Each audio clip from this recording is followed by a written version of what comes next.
जो न तरे भव सागरे नर समाज अस पाय ते कृत निंदक मंदमती आत्महन गति जाय। गोस्वामी जी के शब्दों में गोस्वामी जी कह रहे हैं रामचरितमानस में कि जो इस नर्तनता करके संसार सागर से पार नहीं हो गया वो व्यक्ति कृतघ्न है, निंदक है, मंदमती का है और उसको आत्महत्या का पाप लगता है। आधे दर्जन गालियां दिए। कबीर साहब इशारा करते हैं अवसर बहुत भलो रे भाई मेरे भाई, बहुत भलो रे भाई, अवसर बहुत भलो रे भाई, अवसर बहुत भलो रे भाई। मानुष से देवन को दुर्लभ,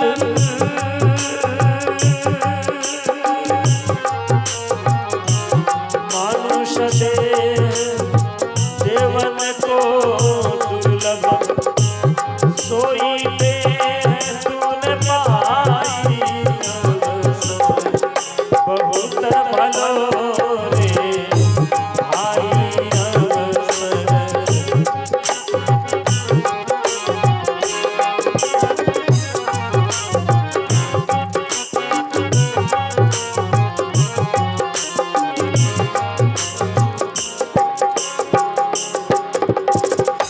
तजी प्रपंच अविद्या पाखंड, छाड़हो मान बड़ाई। अवसर बहुत भलो रे भाई, मानुष देह देवन को दुर्लभ, बड़े भाग्य के मानुषपन पावा सुर दुर्लभ, सदग्रंथ ही गावा। देवन को भी दुर्लभ है मानव शरीर प्राप्त करना। उस मानव शरीर को प्राप्त करके हम क्या कर रहे हैं? हमारे जीवन में सुख आया, हमारे जीवन में शांति आई, जीवन का लक्ष्य हम समझ पाए, जिंदगी क्या है।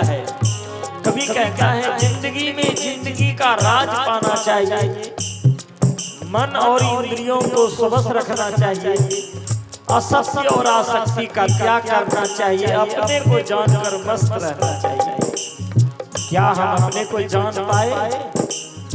कड़ी पर ध्यान दीजिएगा। मानुष से देवन को दुर्लभ, सोई तूने पाई।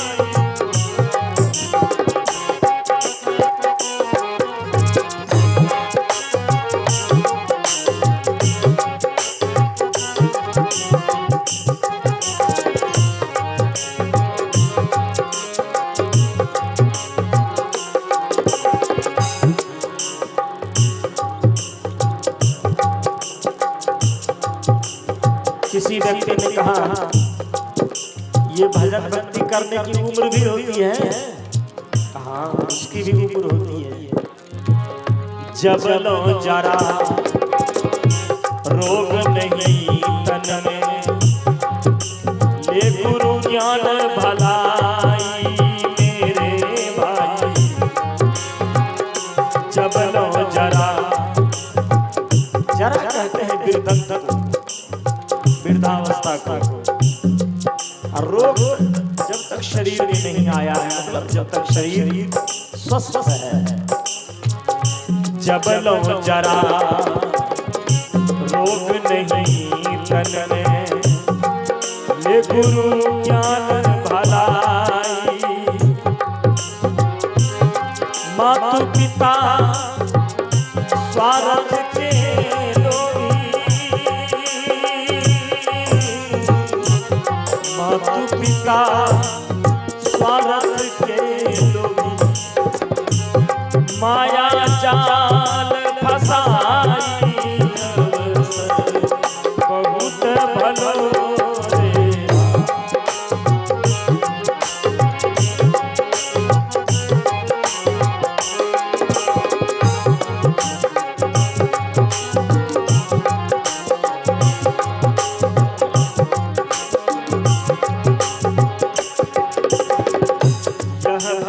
सागर पार करने को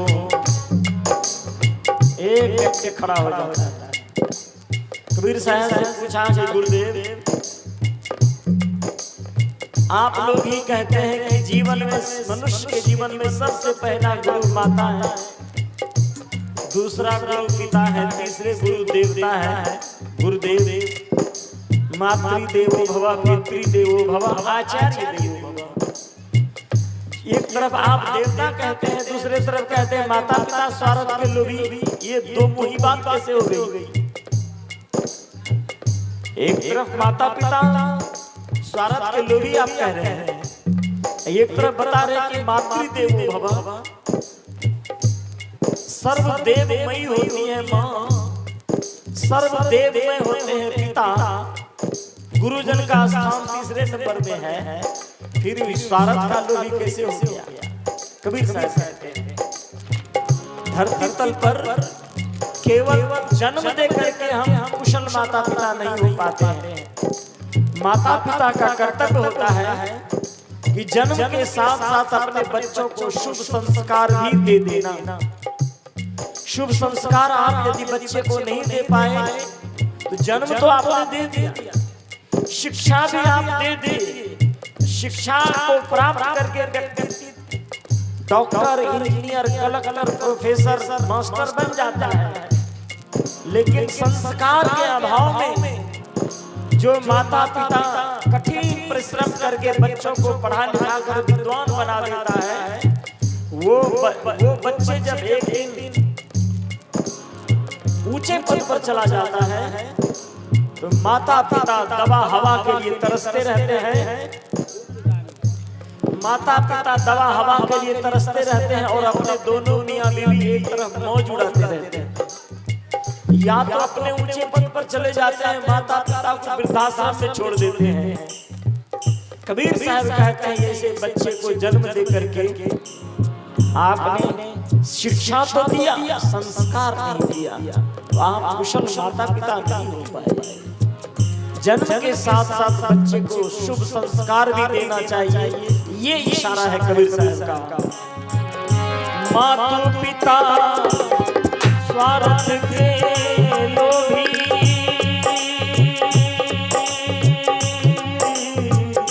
माता पिता स्वार्थ के लोभी, माया जाल फसाए बहुत भलो रे भाई।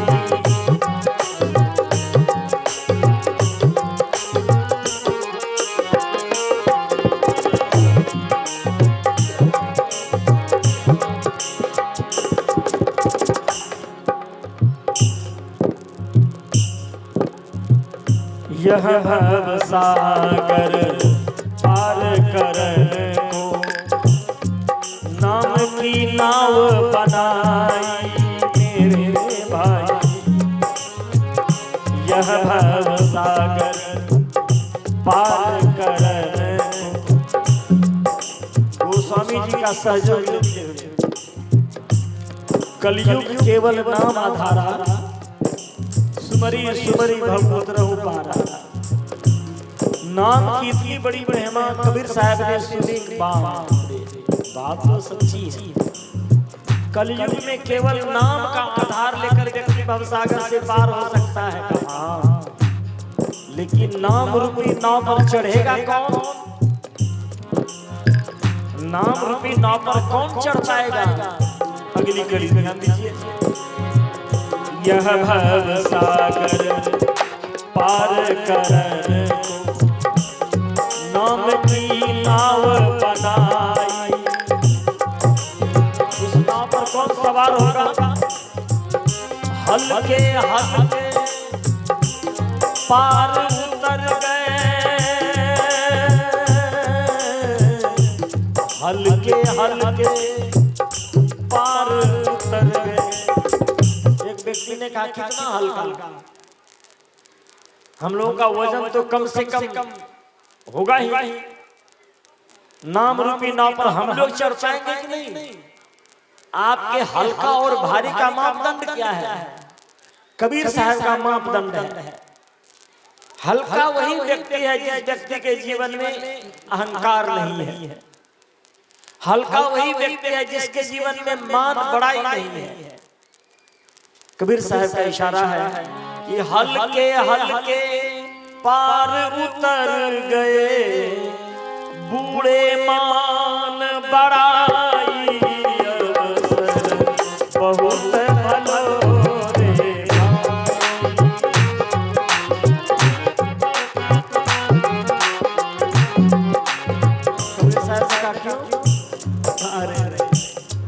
कंचन सजना सहज है। कबीर साहब की पंक्ति, कंचन सजना सहज है। व्यक्ति धन को छोड़कर चला जाता है साधु बनने, त्याग करके चला जाता है जंगल में, सहज क्रिया से क्रिया को भी छोड़ करके मन में वैराग्य जगता है, को भी छोड़कर चला जाता है जंगल में तपस्या करने। लेकिन मान और बड़ाई ये नहीं छोड़ पाता है। कबीर साहब की पंक्ति में कि कंचन सजना सहज है, सहज क्रिया से मान बड़ाई ईर्ष्या दुर्लभ तजना, ये यही व्यक्ति को डुबा देता है। कड़ी पर ध्यान दें, हल्के हल्के पार उतर गए, बूढ़े मान बड़ाई बहुत भलो रे।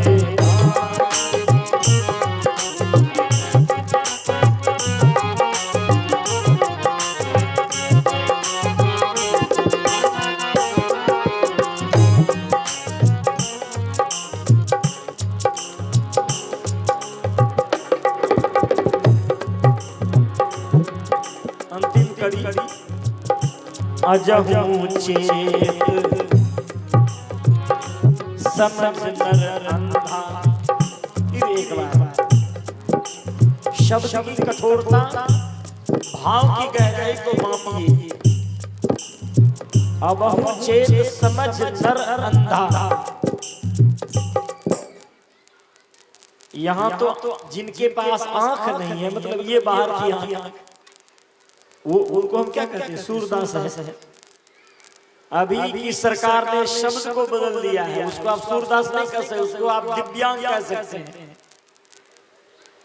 सूरदास को कह दीजिए ना अंधा, जो अंधा है वास्तव में, उनको भी गुस्सा उठ जाएगा।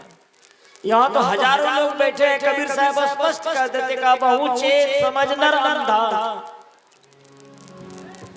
शब्द कठोर हुआ, लेकिन भाव की गहराई कितनी है? अजहू चेत समझ नर अंधा, यह तन यूं न गमाई। कहीं कबीर तन कांचे कुंभा,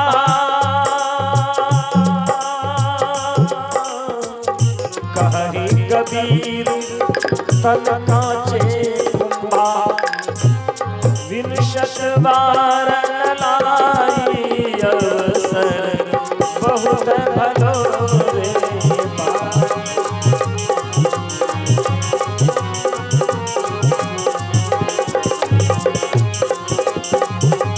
कहीं कबीर